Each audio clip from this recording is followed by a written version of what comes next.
From the observation deck high above the scarred surface, we first saw them, the humans, fragile, small, almost laughably unarmored against the raging chaos of their world. Their bodies seemed ill-equipped to survive the violent winds that lashed mountains into dust, the acid rains that burned the air itself, the predators that prowled with lethal precision. To our kind, accustomed to survival through strength and armor, they appeared absurd. And yet, they endured. The initial scans were baffling. Human settlements clung to cliffsides battered by seismic tremors. Children played at the edge of sinkholes that would swallow a xeno hole. Adults lifted heavy stones to redirect streams of molten slag, improvising dams and channels as if their survival depended on instinct alone, and perhaps it did. Their tools were crude, wood, rock, and crude metals, fashioned into implements that defied logic in their effectiveness. Every action we observed seemed unplanned, chaotic, and yet overwhelmingly efficient. One human fell into a chasm as a fissure tore through the earth. Another leapt after him without hesitation, securing a rope of braided vines and pulling him to safety. Their coordination was instinctive, almost ritualized, an elegance born from necessity. And then the storm came. A megastorm, the kind that shatters mountains and scours rivers dry, surged across the horizon like an angry god. Lightning forked in impossible patterns, molten winds shredded the ground, and dust devils tore through their villages. Even as we expected chaos, we saw not panic, but precision. Humans moved as one, securing shelters, reinforcing walls, guiding livestock, assisting the injured. Each gesture was purposeful, almost rehearsed, a choreography of survival in real time.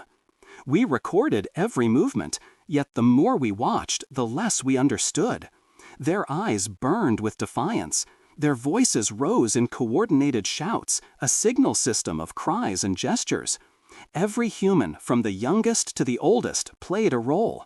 By the time the storm passed, their villages stood, battered but intact.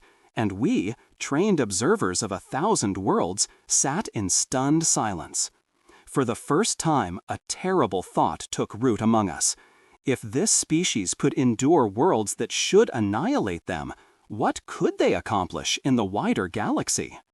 The storm's roar faded, leaving only the distant echo of falling rock and the low hum of alien disbelief. And in that silence, we knew our study had only begun. The landing pods shuddered as they pierced the thin, toxic atmosphere of the human world. Our scouting party had been briefed. Primitive species, disorganized settlements, minimal threat. The calculations were simple: observation, report, extraction. Perhaps a minor skirmish if they resisted. But the moment we touched the ground, the world itself seemed to mock our assumptions. From the ridges and forests, they emerged. Not in panic, not in disorder, but in formation that defied every predictive model. Children, elders, hunters, all moved with purpose. Rocks, sharpened stakes, and crude yet effective devices were thrown and launched with uncanny accuracy. We recorded, one human fell to a spiked pit, but another instantly appeared, leveraging the same terrain against us, pushing us back before we could react. Sensors flagged anomaly after anomaly. Their physiology, resilient to impact, resistant to toxins, shockingly fast healing, flummoxed our bioreadings. Limbs recovered from fractures that would immobilize a xeno for days. Cuts cauterized themselves in moments. Pain seemed secondary to intent. And their mind, it was the most terrifying. Every move we made, they anticipated. Retreat, they blocked the path. Flank, traps triggered. Strike with force, the humans adapted mid-attack, improvising shields and countermeasures in seconds. It was not random. It was an intelligence operating in constant, dynamic calculation. Our tactics, rehearsed and optimized for centuries of alien conflict, failed again and again. Panic rippled through the squad. Our confidence, our certainty crumbled. In that moment, we realized the humans were something different entirely. Not merely survivors, not merely warriors, but anomalies.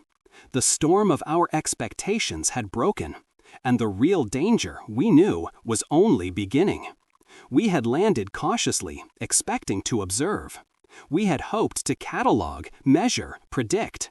We had not expected the humans to teach us humility. Every day, we ran simulations, tests, and field exercises, careful observations to understand their behavior. We approached like scientists, recording movements, analyzing gestures, plotting their responses against probability models. But the humans confounded every algorithm.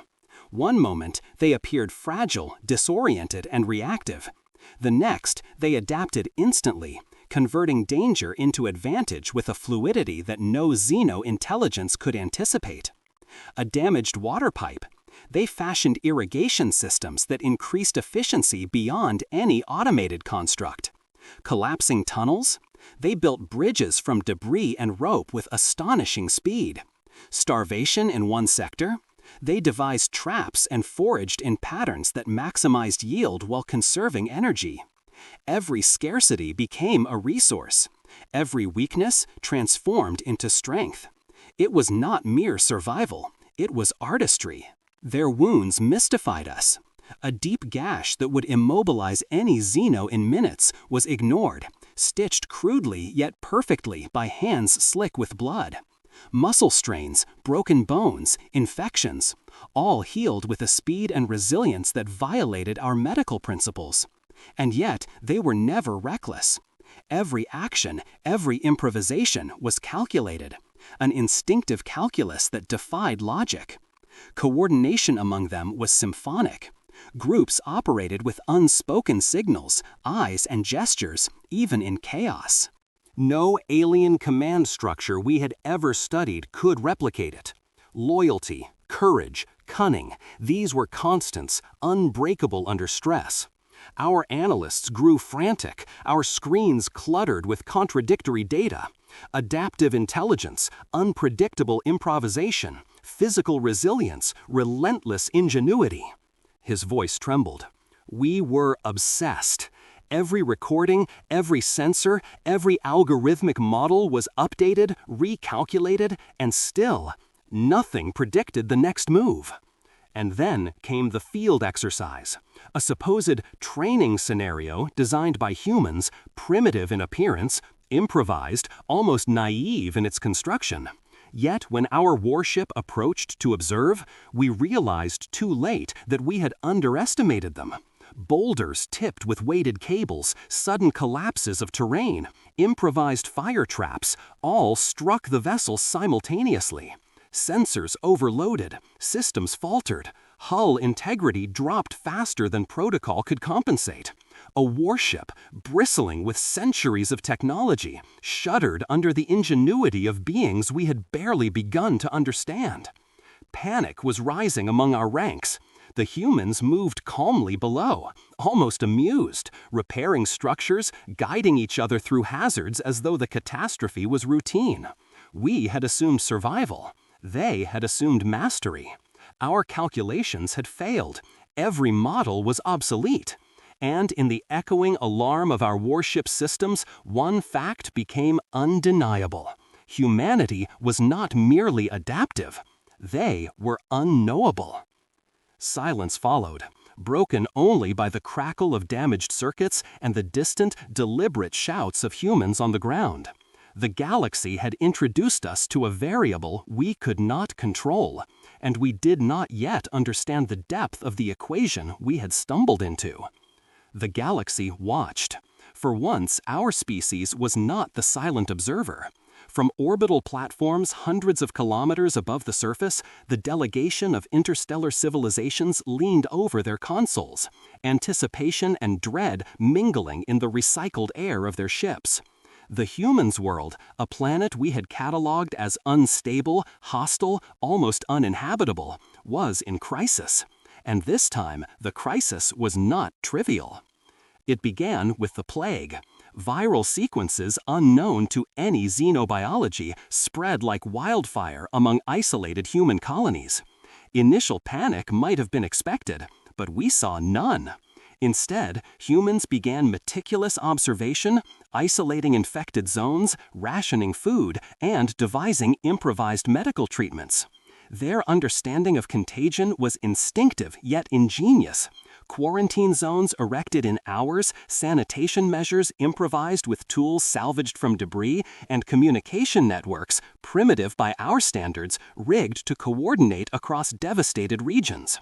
Each move was deliberate, precise, and terrifying in its effectiveness. Then came the eruptions. Volcanoes that had lain dormant for millennia exploded in synchronized fury, throwing ash into the atmosphere, igniting wildfires, and shaking the very crust of the planet. Entire valleys were swallowed by molten flows. We expected the species we had observed surviving only by luck to crumble under the sheer force of nature. And yet, they adapted. Humans diverted rivers, constructed fire breaks, and guided entire populations to safety in moments that would have frozen any xeno's reflexes. We recorded humans hauling debris to build emergency shelters, improvising bridges over chasms, and moving livestock and resources with a cohesion that bordered on orchestration. Predatory megafauna, sensing weakness, emerged from scorched forests and ash-choked plains. The humans did not flee. They confronted these beasts with tools, tactics, and coordinated attacks that seemed both primal and rational at once. Groups moved in complex formations, herding predators into traps, striking with blunt instruments, fire, and sharpened tools. Wounded humans continued to fight, staggering yet relentless, assisting one another with astonishing empathy. Every act of survival had a method, a rhythm that defied our understanding of instinct. From the orbital platforms, alien commentators whispered in disbelief. Our most seasoned xenologists, who had catalogued thousands of civilizations and observed millennia of planetary catastrophes, leaned forward, their sensory apparatus straining to record every nuance. Others nodded, wide-eyed. The humans' improvisations were not chaotic, they were transformative. Fire became warmth, ash became fertile soil, disaster became leverage. Every crisis became a teacher, every calamity a tool to strengthen bonds, refine techniques, and advance technology. We observed families digging through rubble to rescue neighbors. Entire communities coordinated emergency irrigation to prevent famine. Children, the youngest and seemingly weakest, assisted with debris removal, carrying water to the infirm, demonstrating an awareness and resilience that confounded even the most sophisticated alien sensors. The humans did not merely survive, they turned catastrophe into culture. Bonds were forged in molten rivers, knowledge was distilled from chaos. The delegation's astonishment grew as days passed. Scenarios that would have ended any other species resulted in humans reorganizing, adapting, and advancing. They were evolving not biologically, but socially, cognitively, strategically. The plague, the eruptions, the predators, all were no longer merely threats. They were stimuli, provoking ingenuity, courage, and collective action. By the time the last eruption subsided and the skies cleared of ash, the delegation understood something profound. These beings were unlike anything recorded in xenohistory. They were Deathworlders, not merely surviving impossible conditions, but mastering them, bending catastrophe to their will. Every disaster was a challenge met with intelligence, coordination, and audacity. Their resilience was no longer an anomaly, it was a principle.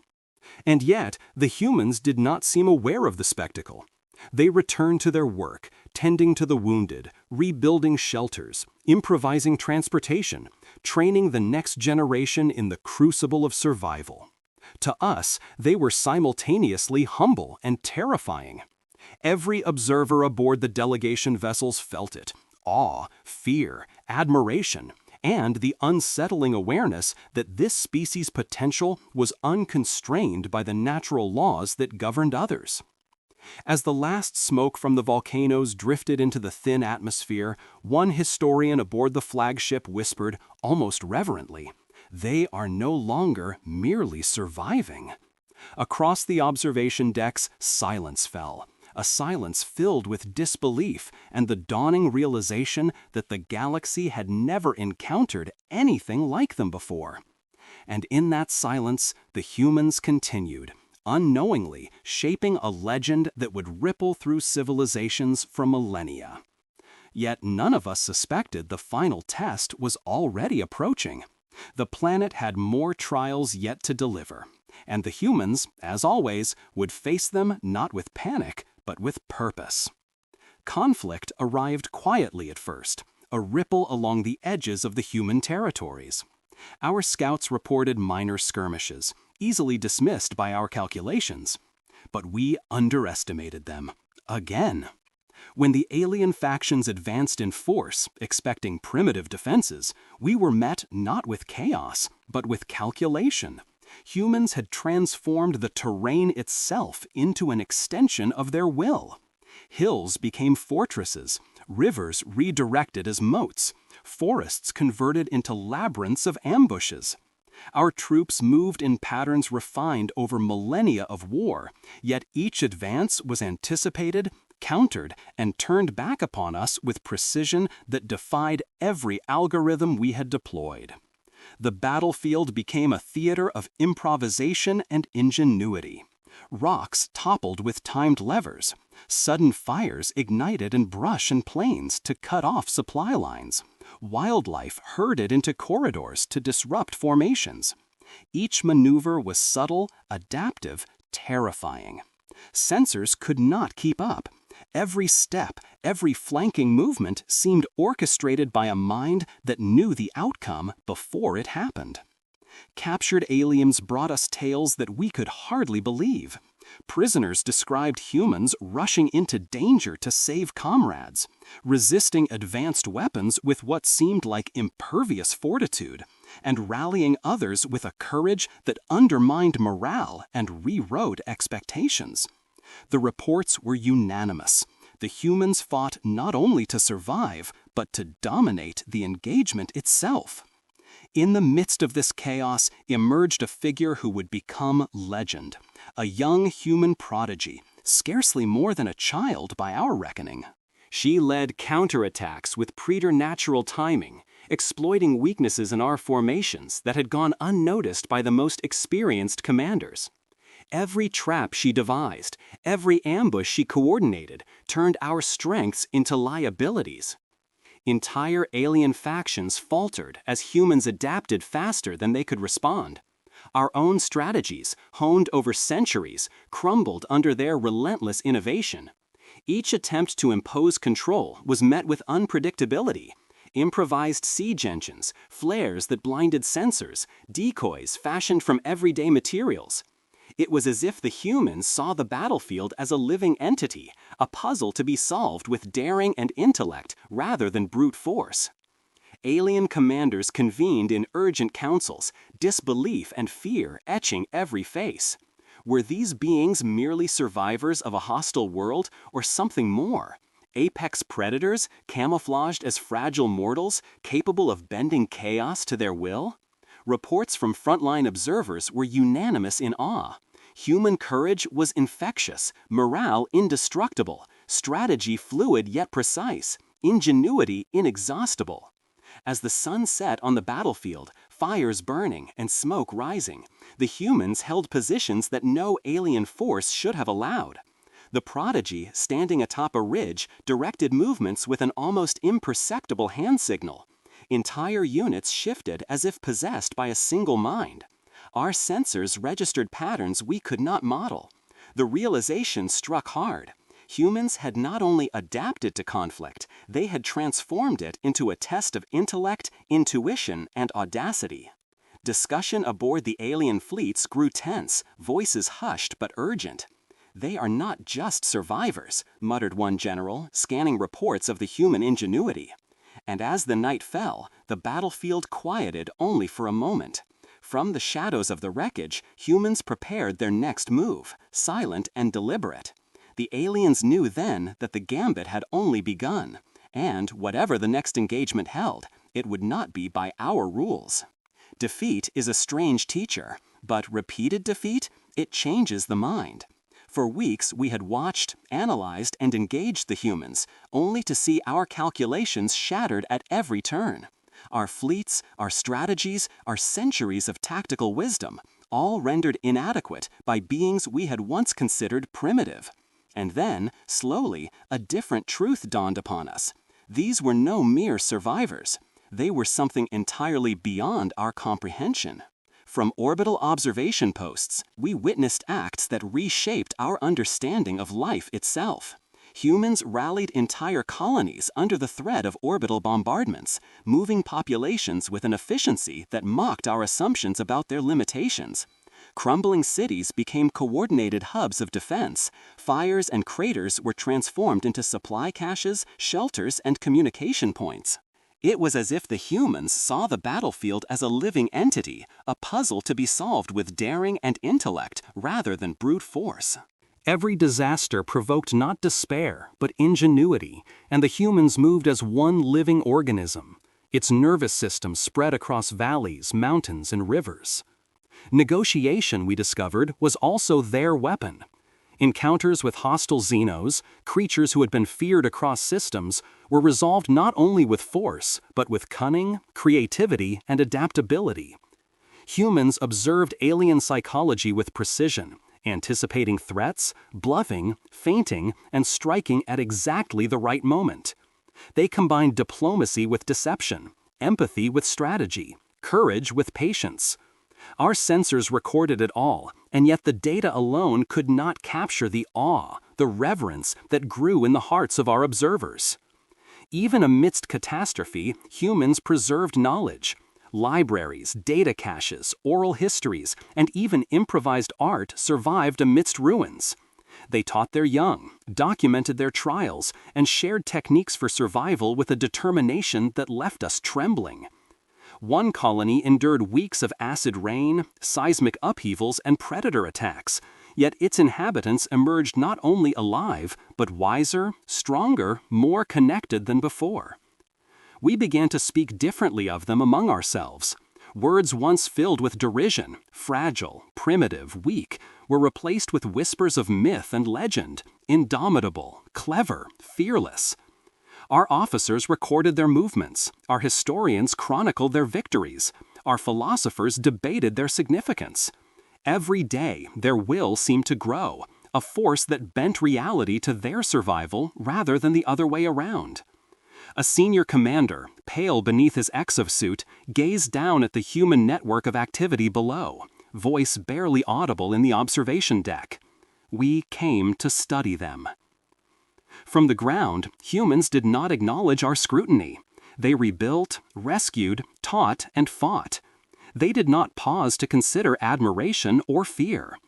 Each act of survival became legend in itself, small moments elevated to myth. Children learned courage as easily as breathing. Adults engineered solutions to problems we had deemed unsolvable. Elder humans guided their communities with patience and strategy, their eyes carrying the wisdom of countless disasters endured. And yet, even as we documented, even as we recorded every miracle, an unsettling question gnawed at our collective consciousness. If they could master every challenge we set before them, what might they achieve unchallenged? The human's potential seemed infinite, unconstrained by biology, logic, or expectation. We could not predict their next move, and the realization filled us with both fear and wonder. For the first time, our fleets hesitated. We no longer approached as predators observing prey. We approached as students, as witnesses, as entities humbled by the sheer audacity of life itself. Every battle won, every trap evaded, every innovation devised had become a testament, not only to survival, but to supremacy of will. The humans had transformed daily existence into legend, a continuous performance of courage, ingenuity, and unyielding determination. By the time orbital sensors recorded the last of the emergency shelters being rebuilt, the commander's words echoed through the observation deck, reverent, uncharacteristically human in tone. We came to study them. The humans below moved on, unknowing of the myth they had become. And above them, the galaxy's observers began to understand a truth that would reshape every strategy, every expectation, every story ever told. These fragile forms were not merely surviving, they were rewriting the rules of life itself. The galaxy had decided to act. From the observation decks and command bridges of a coalition of advanced civilizations, we watched as fleets converged upon the human worlds. Every species involved, calculating, armed, technologically supreme, believed the humans to be a biological anomaly, a fluke that threatened the order of the cosmos. Eradication had been declared the only viable course. We expected chaos. We expected the humans to be overwhelmed, their colonies to crumble under orbital bombardments, their fields of industry reduced to ash. But from the first salvo, it became clear that we had misjudged them once again. Humans responded not with panic, but with unity. Entire planetary systems coordinated defensive networks, repurposing civilian vessels as transport and mobile barricades. Crude weapons became instruments of strategy. Supply depots became traps. Every collapse of infrastructure was exploited. Every natural hazard weaponized. Rivers were redirected to slow invasion columns. Volcanoes and seismic faults became shields and obstacles. Their ingenuity was breathtaking. On the battlefield, humans moved with audacity and intelligence. Scouts, small, frail-seeming individuals, darted through ruins, guiding larger units, setting traps that were invisible to our sensors. Engineers converted civilian machinery into weapons, rerouted energy grids into defensive systems, and even used wildlife as unpredictable allies. Trained predators, adapted drones, and improvised environmental hazards became extensions of human strategy. Our sensors recorded the impossible. Humans survived wounds that should have ended them. Severed limbs, punctured lungs, and scorched skin were shrugged off, patched, stitched, or braced while the injured continued fighting. Their endurance violated every physiological model. One soldier, missing a hand and half a lung, led an assault that decimated a full alien battalion. A child, no older than 10, rerouted power through destroyed conduits to activate defenses that turned the tide of an orbital landing. Psychological warfare was equally brilliant. Humans exploited fear, confusion, and overconfidence among the coalition. False retreats lured forces into ambushes. Feints provoked misallocation of enemy resources. Whispers of human resilience spread faster than communication grids could counter. Captured aliens returned with stories that undermined morale across fleets. Humans were everywhere, always anticipating, always adapting, always surviving. Above the battlefield, orbital bombardments failed spectacularly. The humans had anticipated each strike, reinforcing cities with decoys, diverting trajectories, and even using the debris as shields and weapons. Lava flows, torn forests, collapsing mountains, all became integrated into their defensive strategy. Every disaster, every attack, every apparent disadvantage became an advantage. The coalition's confidence crumbled. Alien commanders argued, recalculated, and recalibrated, but each new strategy was countered almost before it could be executed. Fleet after fleet fell into traps devised with a combination of tactical genius and instinctual intuition. The humans were rewriting the rules of engagement mid-battle, turning the war into a living, evolving puzzle. From the observation decks, the spectacle was breathtaking. We, who had cataloged thousands of civilizations, felt awe bordering on terror. These beings, frail, fragile, seemingly inconsequential, exhibited a level of coordination, courage, and improvisational intelligence that surpassed all expectations. The galaxy's predators, masters of war for millennia, were being humbled. And at the center of it all was humanity's indomitable will. Leaders coordinated rescue operations under fire, retrieving wounded soldiers, evacuating civilians, and redeploying units while still fighting. Communities not only survived bombardment, they learned from it, innovating with every strike. Humans turned chaos into curriculum, disaster into training, and danger into opportunity. Their resilience inspired one another. Their courage became contagious. The final engagement came in the shadow of a dying star, a scorched plain littered with the wreckage of fleets and cities. Humans, outnumbered 10-1, orchestrated a counter-offensive that left entire alien battalions stranded, immobilized, and demoralized. Traps, feints, and improvised defenses combined into a strategy that seemed almost prescient. And then the unthinkable happened. The coalition began to withdraw. Not in order, not in pride, but in disbelief. They retreated, defeated not only militarily, but psychologically transformed. In the silence that followed, the humans did not celebrate in grand displays. They rebuilt, tended the wounded, and continued to innovate. To them, survival was continuous, unremarkable, almost ordinary. But to us, watching from the shadows of the galaxy, it was mythic, a living legend of courage, ingenuity, and unyielding will. For the first time, the galaxy had witnessed a species that refused limitation. Humans had not only endured impossible odds, they had redefined the very concept of survival and mastery. Our records, our histories, our philosophies, all were rewritten in their presence. And somewhere in the collective consciousness of every alien species that had observed them, a new understanding took root. Humans were no longer mere life forms. They were a force, a standard, and a warning. The reckoning had ended, but its echoes would ripple through the cosmos forever. The galaxy watched, even when the humans did not notice. From observation decks, orbital platforms, and distant star systems, alien historians documented the species we had once dismissed. Every act of ingenuity, every feat of courage, every instance of resilience became legend. Reports streamed across civilizations, tales of humans engineering bridges from molten rock, guiding communities through storms of fire, improvising medicine from near nothing, and defying predators with instinctual brilliance. What began as simple observation evolved into chronicling a myth in motion. And yet, the humans themselves remained humble. They did not pause to consider the awe they inspired. Children laughed and played amidst landscapes scarred by catastrophe, their small hands manipulating tools, climbing rocks, and exploring forests alive with danger. Elders, scarred, weary, and wise, taught survival strategies passed down through generations, guiding the young with patience and precision. Entire cities thrived against odds that would annihilate lesser species, built not from fear, but from understanding, ingenuity, and unity. And as we catalogued their triumphs, a pattern became clear. Strength was not measured in size or raw power, but in will, creativity, and cooperation.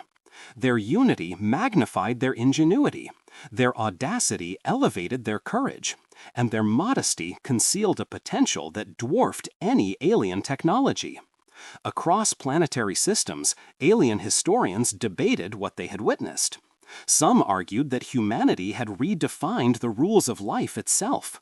Others insisted it was impossible for any species to achieve such mastery over chaos and death. Still, all agreed on the undeniable truth. Humans had become a standard by which all others would be measured.